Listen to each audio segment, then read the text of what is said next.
Per fronteggiare le emergenze più rilevanti, per assicurare il coordinamento strategico e decisionale delle operazioni di primo livello, la Regione Veneto attiva l'unità di crisi regionale, presieduta dal Presidente della Giunta regionale. Quando accade un'emergenza, il Presidente della Giunta regionale, che è anche autorità di protezione civile, convoca la cosiddetta unità di crisi, che è formata da tutti i soggetti che in qualche maniera possono incidere nella gestione dell'emergenza. E quindi oltre al Presidente della Giunta regionale o suo delegato che presiede appunto l'unità di crisi, vi partecipano i 7 prefetti del Veneto, naturalmente i vigili del fuoco, i volontari della protezione civile e tutte le strutture che a titolo diretto o indiretto possono avere una funzione nella gestione dell'emergenza vengono convocati e all'interno dell'unità di crisi vengono prese le decisioni strategiche che riguardano la gestione emergenziale del Veneto in maniera coordinata. Dopodiché l'unità di crisi si avvale di tutte le strutture attraverso quello che è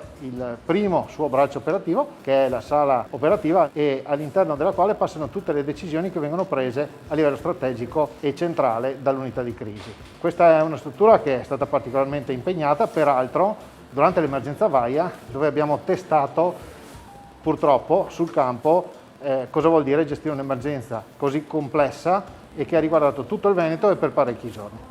Vaia fu la prima occasione dall'introduzione del nuovo codice di protezione civile in cui questa struttura è stata attivata.